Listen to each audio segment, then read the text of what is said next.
Hello, hello. Good morning, afternoon, or evening. Welcome or welcome back to Cosmic Lovers Tarot. Today's reading is for a Gemini, so you could be a Gemini sun, moon, or rising, or you could have Gemini placements anywhere in your chart and just be drawn to the video. This is a timeless reading, so whenever you find your way to the video, that is the right time for you to see it. There will be messages here for you. As always, just take what resonates and leave whatever else. Leave whatever doesn't. All right, so we are going to be connecting with your ancestors today. This is a great spread for kind of honoring your past and checking in with your roots. We're going to be looking at what ancestors are with you today, what legacy has been passed down to you, how you can continue this legacy, any gifts or skills that you have inherited, the best way that you can honor your ancestors, and then any final messages that your ancestors have for you. All right, so let's get into this. First, I'm going to get you an oracle card. So, an oracle card for an ancestor reading for Gemini. Oracle card for ancestor reading for Gemini.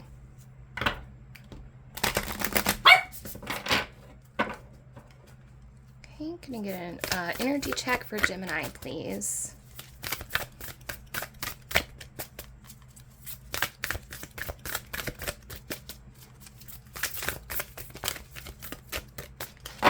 Energy check for Gemini.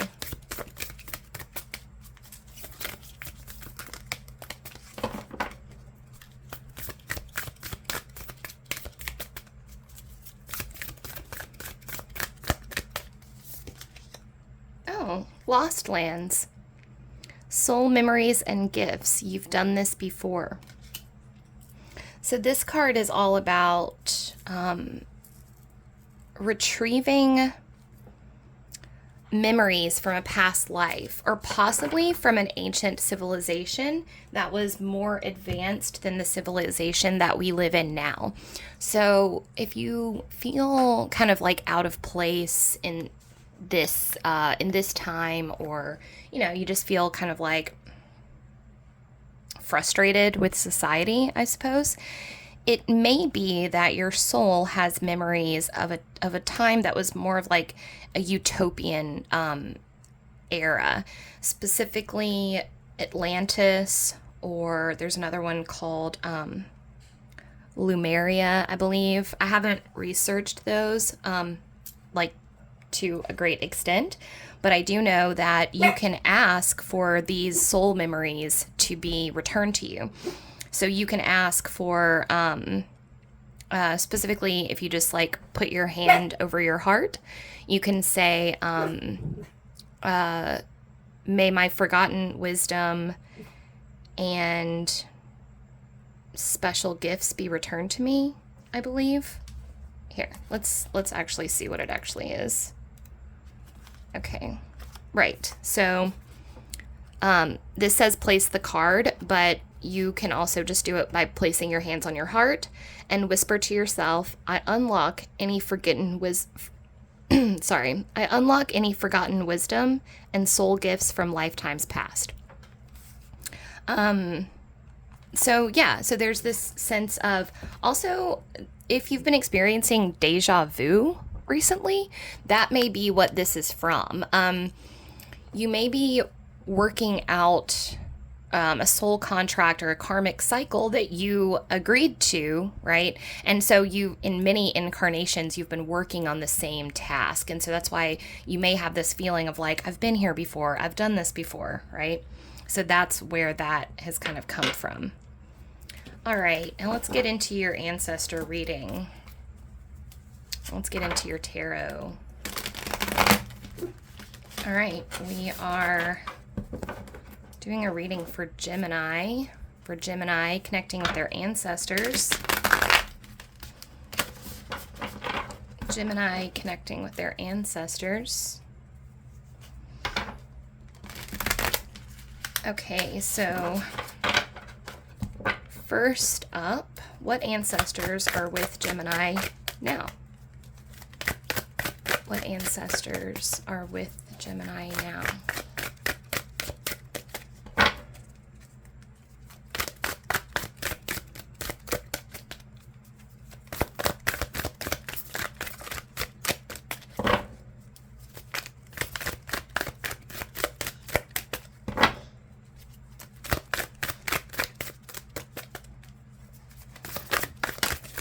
There we go.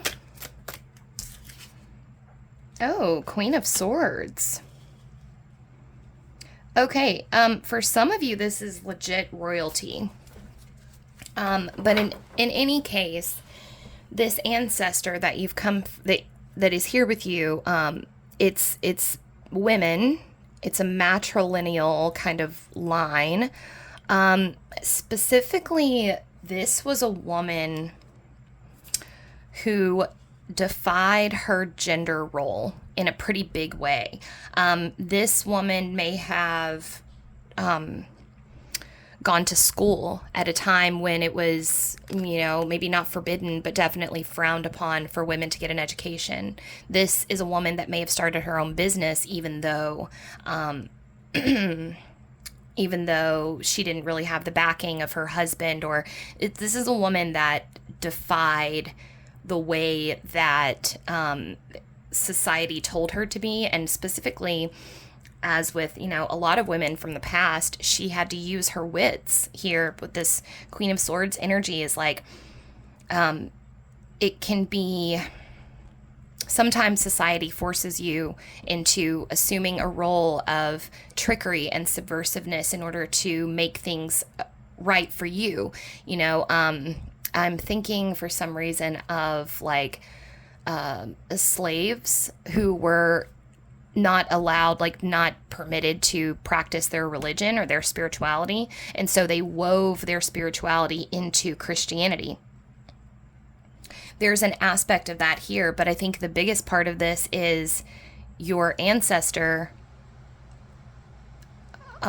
may have had some guilt about the methods that they had to go about choosing to assert their power and like retain their autonomy, meaning they may have had to use like cunning or trickery, specifically against a husband or other members of the family, a father, some type of paternal thing. And then what is the kind of what is like bleeding through here for you is you may have inherited some of that guilt somehow, or like maybe there's some aspect of you that is nervous that you're like using your intellect for something not good. I'm not sure. It's a little hazy, honestly. But there's something there about that, about guilt and having to use your cunning to make sure that you're okay, you know, or being able to make sure that you can live your life in the way that is fair to you. And it's not that it's like this person was forced into a situation. I'm thinking of like Handmaid's Tale and how June Osborne in Handmaid's Tale has to do some like pretty fucked up things, but like it's because she's forced into that situation. It's like you're a product of a society that is trying to limit your rights and your abilities, and so as a result you are having to behave in ways that don't necessarily align with your moral code. So it's about a little bit about like breaking your moral code in order to sustain your individuality. And it's not, like I said, it's not your fault. All right, we're going to get deeper into this and see what legacy has been passed down.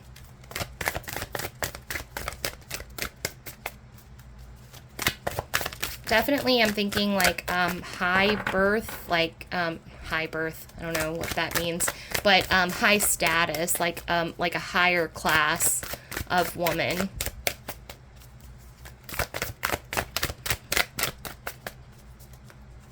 Which often I think sometimes they actually had it. I don't know. It's hard to say what type of woman had it worse in the past, you know. All right, what legacy has been passed down? What legacy has been passed down?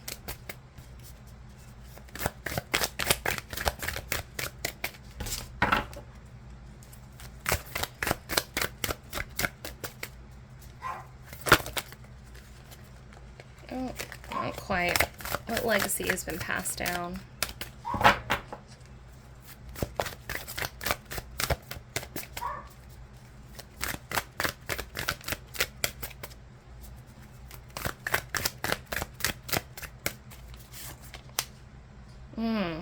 Yeah, Seven of Wands. So Seven of Wands is all about standing up for what you believe in.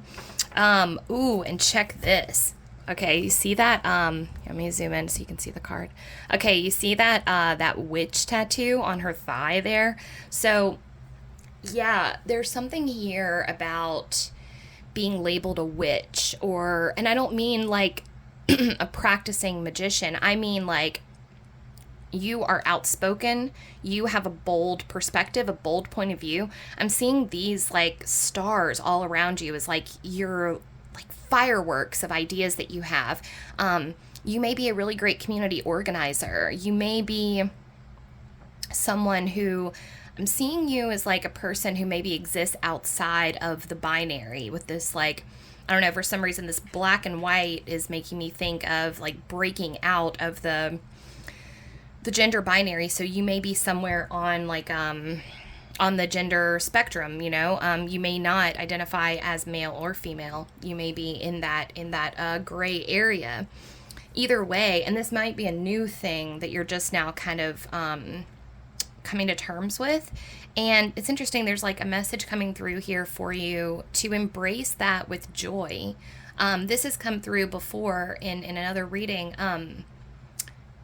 You know, I'm gonna try my best with explaining this. In today's society, we have this way of like making gender into something tragic. You know, it's a whole process, and I know that like the Pride movement does a really good job of infusing joy into the process of discovering your sexual identity. But there's a message here for you to really play with it, you know? Like it doesn't have to be this like agonizing thing of like trying to figure out what am I, who am I, what do I like, what do I not like, you know? And like it can be joyous, you know? It can be as simple as I don't mean to put down how difficult it is to like get to this place or to understand this, you know, this aspect of yourself. I just mean that it can be filled with joy. It can be something like, what types of people am I attracted to, and what happens to my life when I allow myself to indulge in loving them, right? Or something like that. There's something here too. Okay, so definitely fighting for your rights, you know, standing up for yourself. You are a type of person that even if it looks like you're backed into a corner and you've got people on all sides of you telling you that this is not correct, that you are not right, you are willing to hold firm with your beliefs. There's something coming through here about rigidity of belief. So like, maybe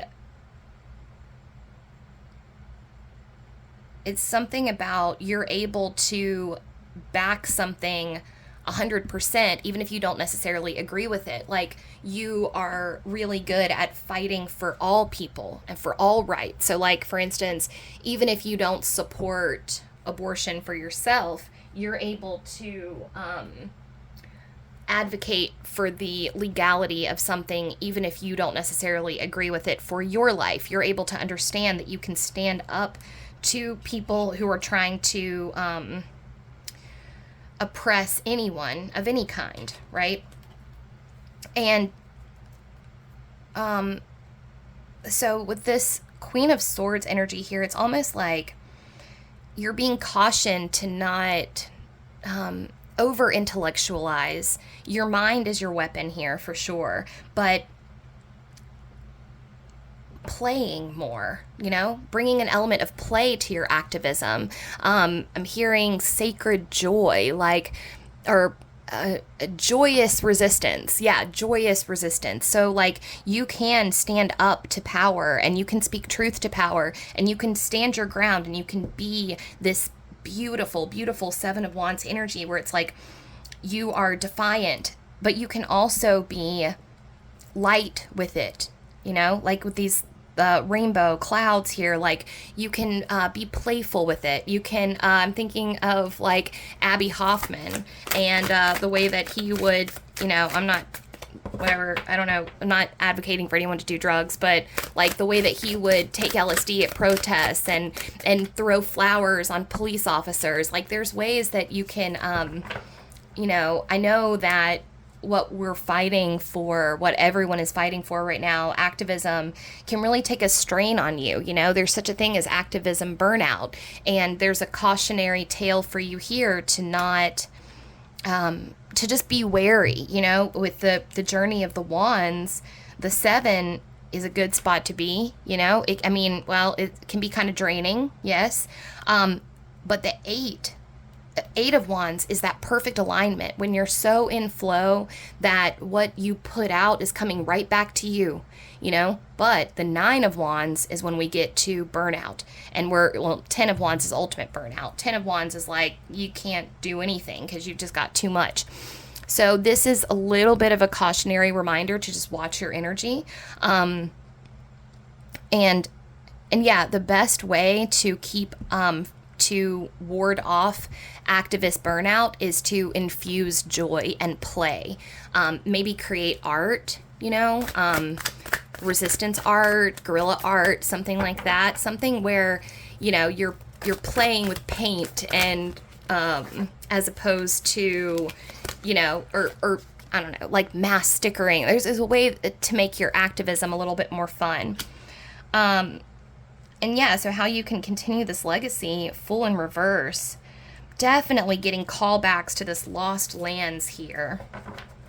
So the Fool is about taking a leap of faith. We've got Death in reverse on the bottom. Okay. So the Fool is all about taking a leap of faith and diving off into the unknown. You don't know what awaits you on the other side, but you're willing to jump anyways. Now, I feel as if you have done this jump before, that in fact, your whole family line has been working towards this. You come from, your ancestors are activists, and like something about like the fight is not over. But again, what we want to be cautious of is that burnout feeling, because you've been fighting this, because this fight lives in your DNA, because this fight lives in your family line. It's a fight that you've been fighting for a long time. And one of the best ways that we can, like, we want to rekindle that energy with like a fresh perspective. And part of that is going to come from knowing that your ancestors are fighting right alongside you to make this happen, that this is something that they care very deeply about. With this Death in reverse, it's like the end is not the end. I think this is a message saying that you have all of this like accumulated energy behind you. I know that sometimes it may feel like you've got your back up against a wall and you're like pushing this boulder up a hill and you're all by yourself, but you're not. You've got all of this camaraderie like right there behind you. All right, we're gonna get we're gonna get some more cards here. Okay.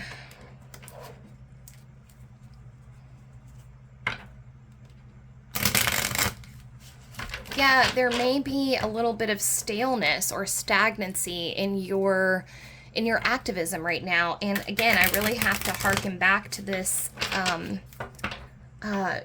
joyous resistance. Oh, like, okay, planting a community garden, getting out there, painting raised beds with your, have a, I'm just throwing out ideas here, but host a community garden workshop and invite all the kids in your neighborhood to go and paint raised beds for the day.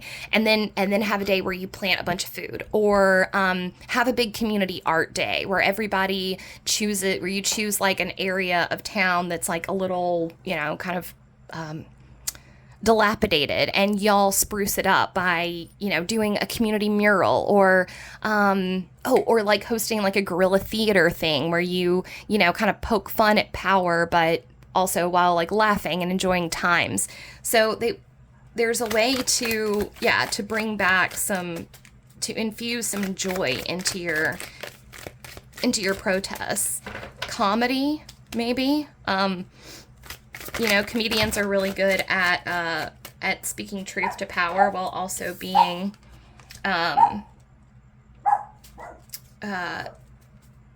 funny and entertaining at the same time.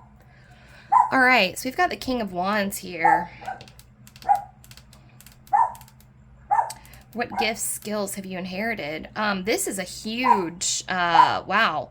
This is a huge pat on the back for you from your ancestors are so proud of how you've done this alone. I don't think that you're completely alone, of course, but, you have prioritized advancing the rights of others, working towards building a legacy for the impoverished or people that are marginalized groups. And you have built like a kingdom of fire, basically, that is your sacred fire of activism. And what you've been able to accomplish by building this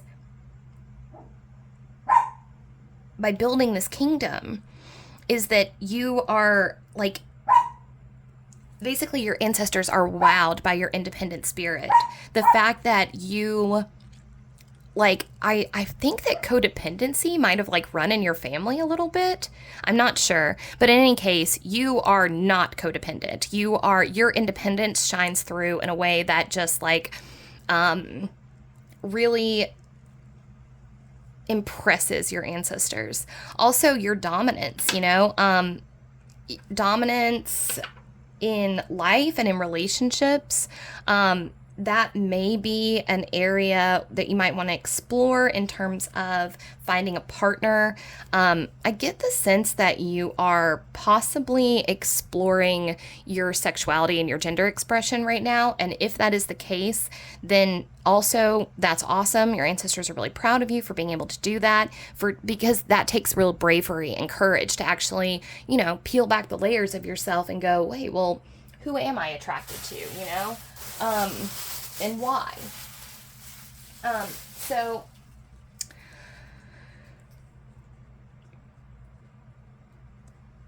yeah, there's something here about sexuality, sexual expression, and like not settling, like it would be very easy for you to just settle for someone who doesn't check all the boxes for you, and you're refusing to do that.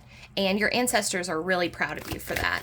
And actually, it's almost like, I think that, back in the day, like some of your ancestors did settle for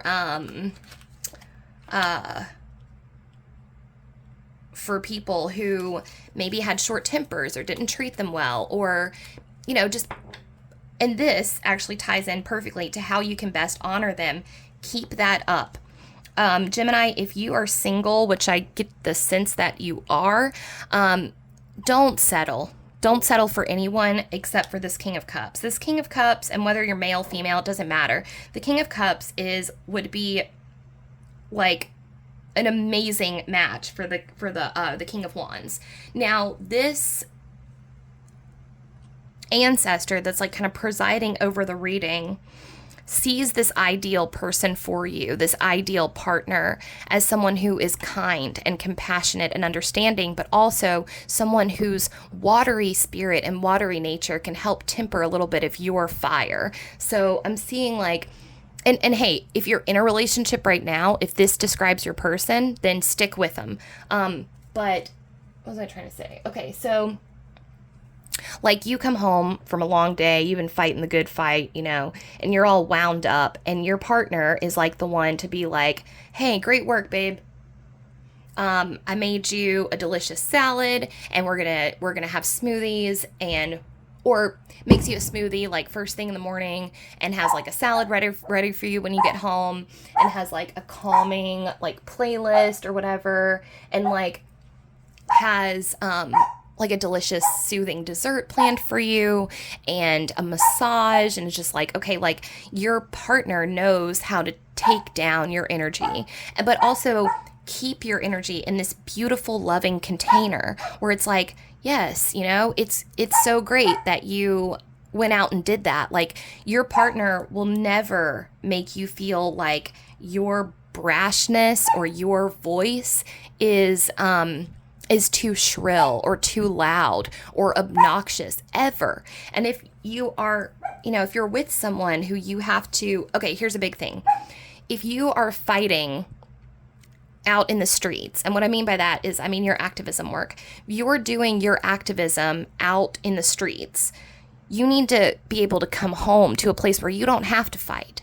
So your ideal partner needs to be this watery person that holds space for you and allows you to rest and recharge and recuperate, who loves you unconditionally, obviously, but who also shows that love in tangible, real ways. Like I said, making dinner for you, giving you a massage, rubbing your feet, running a spiritual bath for you to rest and recharge, and even if this person doesn't necessarily share your activist fire, that is something that they love about you. They're like always down to bail you out of jail if you get arrested at the protest. They're always there to, they could listen to you rant about political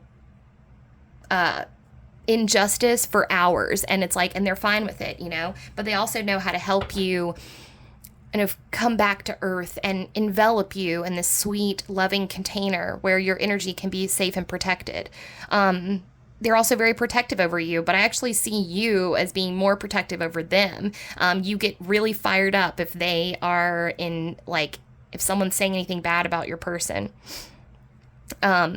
So if that is your person, then congratulations, you're in a great relationship. If it's not, or if you're waiting, please just know that you're waiting for the right match, one that will actually, fulfill you and strengthen you and make you feel, like perfectly at home, but also someone who will be like the best resting place for you at the end of a long day of fighting the good fight, because they're so proud of you for being able to do that. All right, any final messages? Any final messages?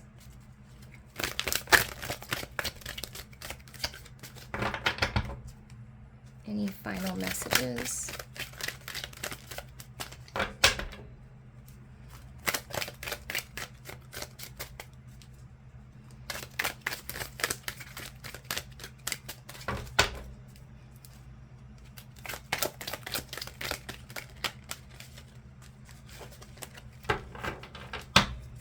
All right, final messages for Gemini. Final messages for Gemini.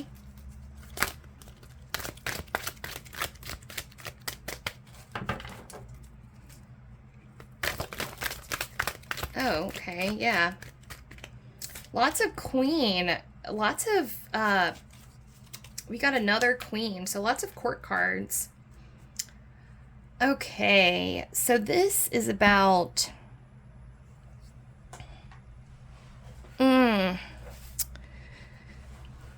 Okay, I think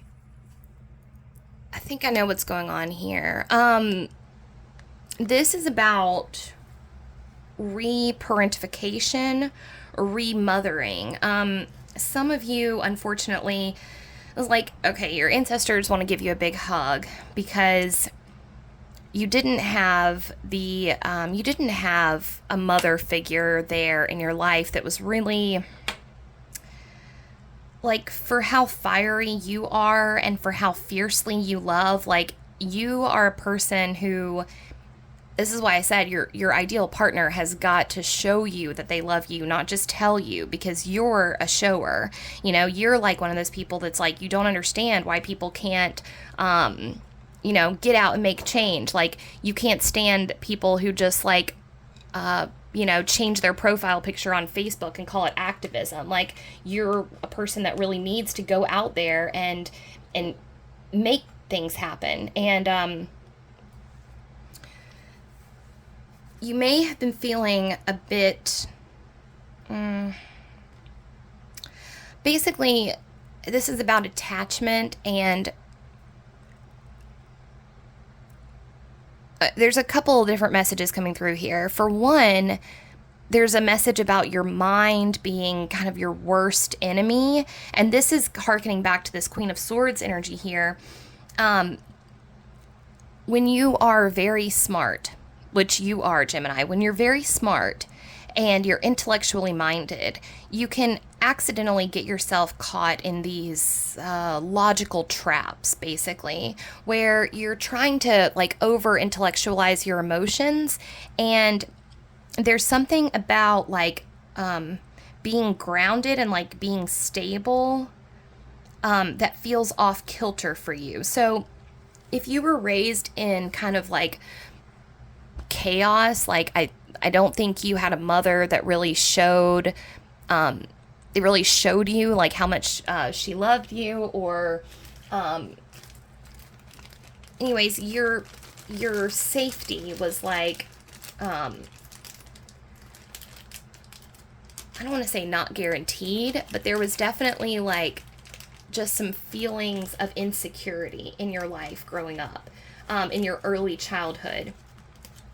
And what that's manifested in now is a feeling of like when things are good, and this is what you want to look out for with this incoming relationship, is when things are good, you have a tendency to try to buck them. And part of it is your fiery King of Wands spirit. Like, you are very much, like I said, activist minded. You are breaking out of traditional gender norms. You're going, no, I don't need somebody to take care of me. I can take care of myself. But that is actually a defense mechanism from the childhood that you grew up in. So we want to get you to a place where you feel comfortable that you can take off some of that armor and actually allow someone to take care of you. You should be taken care of and like looked at like you are this prize. Like, someone should be able to cradle you and make you feel better and give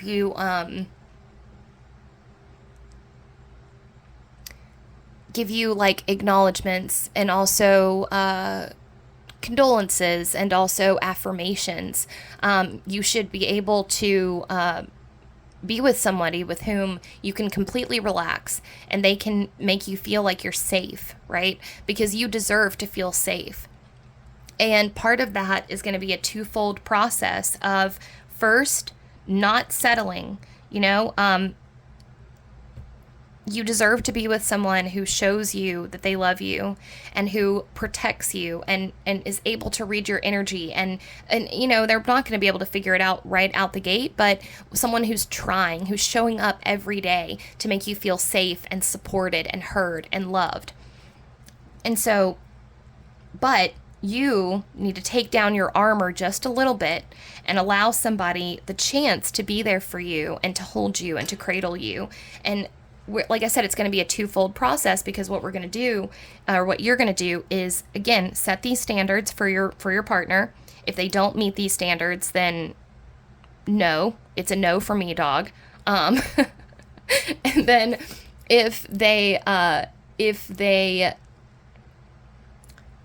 measuring up, if they're showing up for you, you need to also recognize that your childhood insecurities and the way that you were treated in childhood has also manifested. And I don't want this to scare you. This isn't like a, Gemini, get your shit together. It's not like that, because we totally understand where you're coming from, why you're behaving that way. but there's a little bit of like a self-sabotagey thing going on here where it's almost like a self-perpetuating cycle. You are believing that people will hurt you, and so they end up hurting you. I mean, and again, I don't know if I hope that came out correctly. And I'm not saying that you're causing people to hurt you.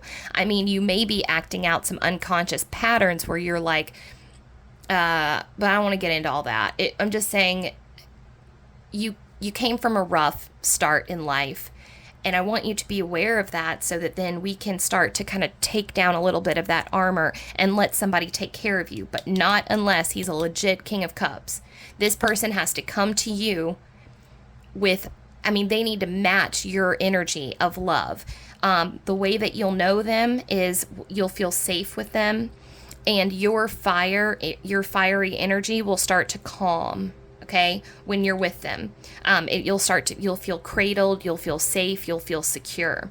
And then when that happens, I want you to start allowing this person, because this person is here to help you heal. They're going to help heal. We don't have to do this healing by ourselves. Thankfully, we get to heal in relationships with others. So this person is going to be there for you. And your job, your task is just to let them. So let someone take care of you. It's okay. All right, Gemini, that's all I have for you. Thank you so much for letting me read your cards today. Thank you to your ancestors for coming through and helping us with this reading. I hope that the rest of your day and I hope the rest of your journey goes really, really well. Watch out for that activist burnout. Try to bring some joy, joyous resistance, right, into your fighting the good fight. But yeah, we're all so proud of you. So keep up the good work. And if you enjoyed the video, please give it a like. If you'd like to see more content from me, you can subscribe to the channel. I'd love that. And if there's anything you want to chat about, please feel free to drop me a comment down below.